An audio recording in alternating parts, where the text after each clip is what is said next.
Alright, hello boys and girls. Today we're going to do miniature items. And here's what we're going to do is this little teapot. Burp, burp.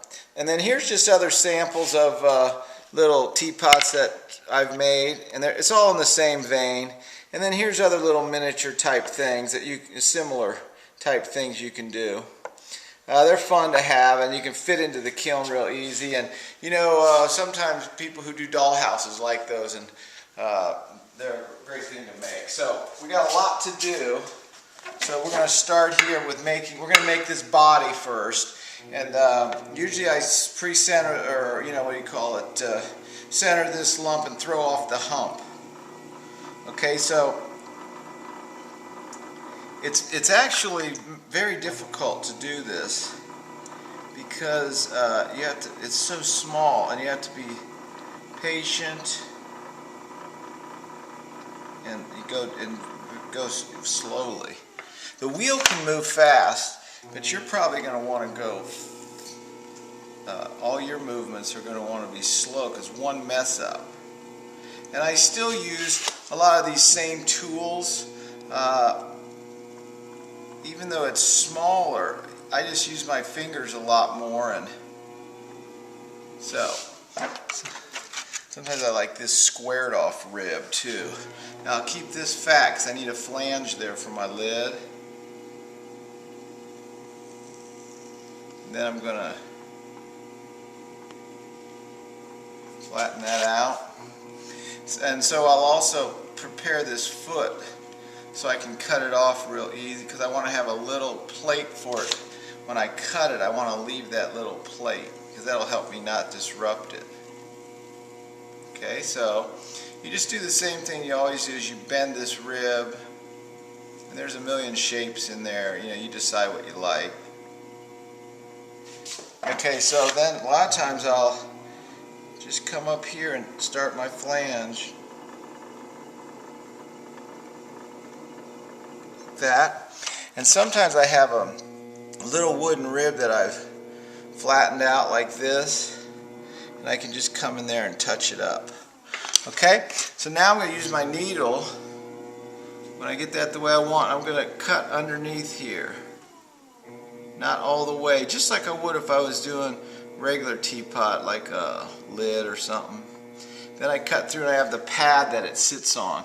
Then you'll peel that off later.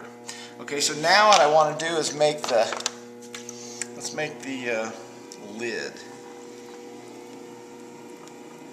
So we'll get this.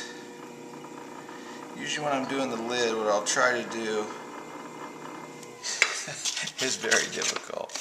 I try to start like with a shape like this, and then probably push it down to about where I want. Oops, let's cut that off. The beauty of this is if you mess up, it's pretty easy to redo it. Whoops. Let's try that again.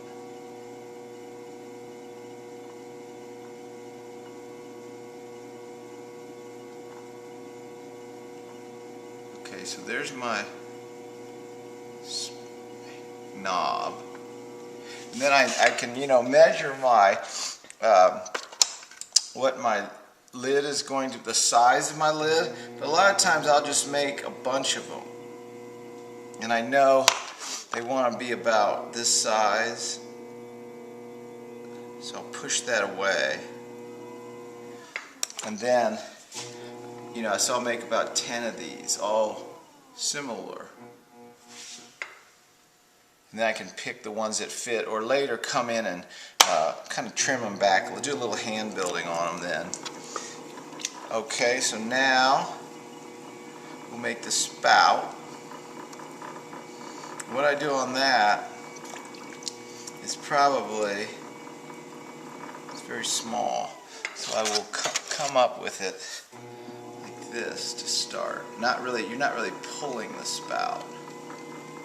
You sort of is. So I'll have this shape that I want, and then I'll take the needle tool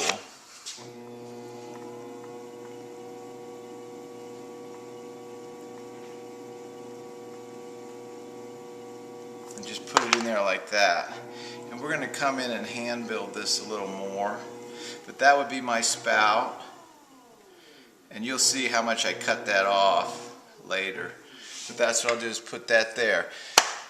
Okay, now we're going to do one of the hardest things, is these little handles. It's very difficult to get your hands this small, but what you try to do is do the pull so it really comes down far, almost rips off. That's almost sometimes the best. Like if I were to take this now and let this rip off, probably be an excellent little baby handle.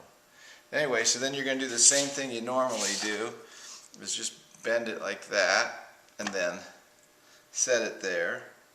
And like I said, I make a whole bunch of them, so then I'm good to go. Now I'm going to come back, I'm going to come over here right now. And I'm going to, what I do is I keep my things in this box so they stay wet like this. So, I'll get them out. Down here a minute. So here's my base. And what I do is I just then come in and cut this off. And usually it's pretty well. So now I got my little teapot. Then I'm going to have my lids, which I'm going to also cut off. And then you can come in and you can clean all this up, you know. But see, that one was too big. So then I have my other one, which I'm going to cut off. That's a little better. Oh, that fits good. Okay. So that's my lid. And I'm going to come in and clean that up. Here's my spout. Now what I'm going to want to do is, just like normally with the teapot, is cut it down on an angle like this, and then come in and, you know, trim it up, and it's going to sit on here like this. And so I would probably do the same thing I always do, is have a little water there, you know, score it a little, sort of figure out where it goes, you know, place it sort of where it goes. And then I know where I have to score and cut a hole. You know, it doesn't have to be super functional, because I don't think you got any little people in there drinking tea and not worrying about it not dripping off the spout. But then I will also come in with, I have my little brush that I'll often come in and just clean it up and leave it be. For what, let it stay a little. Then I'll let it dry a little, is what I mean, so that it, every time you touch it, it doesn't deform it. So I'm going to do the same thing with this. Cut off a little, like, fresh spot and put it on there.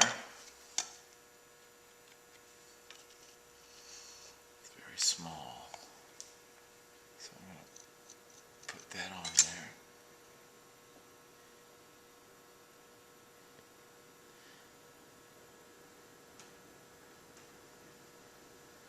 Probably touch a little spot on here that I make a mark on. You know, I'm going to try to get my spout the way I sort of want the form to be, and then we're good. Wow. Okay. So there you go. So now, what you need to do is go home and make, since those are so small, I would probably make 10 to 20,000 before tomorrow, and then you'll be good. All right.